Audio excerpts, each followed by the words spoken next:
Assalamu alaykum, hörmətli televizor köygüçülər. Görüyatqanlar Erkin Asiya Radiosu Tor televiziyasının haftalik xəbərlər proqramısı. Mazkur proqramımızda mush bir hafta jarayonida radiomizda berilgan Uyg'urlarga munosabatli bir qism muhim xabarlarni takrorlab o'tmoqchimiz. Men Erkin. Men Gulchehra. Amerika Davlat Majlisi Tashqi ishlar komiteti seshanba kuni Xitoydagi kishilik huquq dafsandichiligi, tan jazosi va izdiraksiz yo'qolib ketish masalasi ustida guvohlik berish yig'ini chaqirgan bo'lib, mazkur yig'inga Uyg'ur rahbari Rabiya Qodir xonim qatnashdi va 5-yil voqeasidan keyingi Uyg'ur vaziyati haqida guvohlik berdi. Rabiya Qodir xonim asosliq 2009-yildan keyin Uyg'ur elida yurgizilayotgan siyosatlar, bo'libmi 5-yil voqeasidan keyin o'lim jazosi berilgan, turmaga tashlangan va izdiraksiz g'oyib bo'lgan Uyg'urlar masalasi, Xinjiang xizmat yig'ini hamda Xitoyning ko'chman yo'tkash siyosati haqida to'xtaldi. O oxirida Amerika Davlat Majlisiga 8 turlik taklif sunib, majlis a'zolarini 5-yil voqeasidan keyin qo'lga olingan Uyg'urlarning soni, qamalgan joyi qatorliqlarni oshkorlash va ularni jiddiy qo'yib berish masalasida Xitoyga besim ishlatishga chaqirdi. Shvetsiyada o'tkazilgan xalqaro yoshlar o'smirlar futbol musobaqasida G'uljidan kelgan Uyg'ur o'smirlar o'zlarining yuqori maharatidan boshqa yana Xitoydan alayda farqlanib turadigan chiroyi bilanmi tomoshabinlarning diqqatini tortgan. Musobaqa jarayonida oy yulduzliq ko'k bayroq ko'targan bir qism Uyg'ur faoliyatchilar bayroqlarni lapildatib Uyg'ur futbolchilariga madad bergan.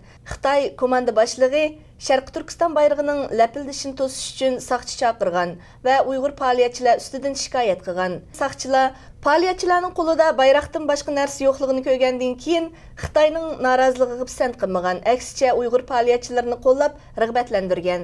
Shvetsiyada o'tkazilgan xalqaro yoshlar o'smirlar futbol musobaqasi 22-iyul oxirlashdi.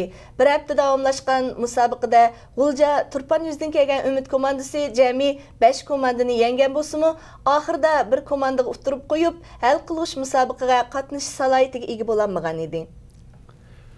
Amerika Xitoy kishilik huquq dialogi 2 kun davom qilib 24-iyul oxirlashdi. Amerika Davlat ishlar yordamchi ministri Mike Posner kishilik huquq dialogi haqidagi axborot e'lon qilish yig'inida Uyg'ur masalasini bevosita tilga olmagan bo'lsa-mu, Xitoyning osonliq millatlar siyosatini tanqidladi. U Xitoy hukumati osonliq millatlar rayonida yo'lga qo'ygan siyosatlarning salbiy natija beradiganligi, vaziyatni ilgarilab jiddiylashtirib o'tadi deb qaraydiganligini bildirdi. Mike Posner oxirida biz kishilik huquqqa hurmat qilib, o'z xalqining orzu talablarini qondirgan jamiyatlarning texmi gullandiganligi, muvaffaqiyat qozondiganligi va muqim bo'ldiganligiga ishonamiz dedi. 23-iyul Xitoyning Karachidagi konsulxonasi yanida bomba portlab 2 odam yaralangan. Voqeadan keyin Pokiston saqchi doiralari konsulxona atrofini darhol muhofazat ostiga olgan. Xitoy konsulining bildirishicha, voqeada Xitoydan o'lgan yoki yaralangan odam yo'q. Pokiston hukumati tarafidan terrorlik tashkiloti deb ayblangan Lashkari Balujiston guruhi bu voqeaga mas'ul bo'lganligini, bu qitimqi portlatish voqeasining Xitoyga berilgan bir qitimliq ogohlantirish ekanligini jakalagan. Ammo Xitoyga nima uchun ogohlantirish berganligini ko'rsatmagan. Xitoy hukumati Uyg'ur elida to'van kapolat pul oladigan oilalar uchun majburlash tusidagi bir kapolatnoma tayyorlagan bo'lib, bu muhojiratdagi Uyg'urlar orasida kuchli inkas qo'zg'adi. Va'dinoma chumbalartgan ayollarni uyga kirgizmaslik va chumbalartgan ayollarni bayqisa hukumatga fosh qilish qatorliq mazmunlarni o'z ichiga olgan. Va'dinoma 4 moddadan tuzilgan bo'lib, va'dinomaning oxirida agar bu 4 moddaning har qanday biriga xiloflik qilinsa, to'van kapolat pulining berilmaydiganligi ko'rsatilgan.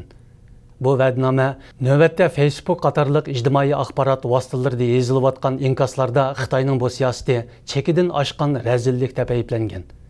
Turkiyada yashayotgan jamoat arboblaridan Abdulaziz Apandi Xitoy Uyg'urlarga qaratgan siyosatlarning bir ojizlik va chorasizlikning ifodasi ekanligini ko'rsatdi. O'tgan hafta oxirida Turkiyaning Afyon viloyatida o'tkazilgan Turk dunyosi festivaliga Uyg'urlar qatnashdi va Turkiy millatlarni Uyg'urlarga yordam qilishga chaqirdi. Bu festivalga Uyg'urlarga vakolatan Sharq Turkiston madaniyat va hamkorlik jamiyati bosh kotibi Abdukim Seljuk bilan Yavuz Yildirim apandi qatnashdi. Bir kun davomlashgan bu festivalga dunyoning har qaysi joylaridagi Turkiy millatlarga vakolatlik qiladigan 20 atrofida ommaviy tashkilot qatnashgan.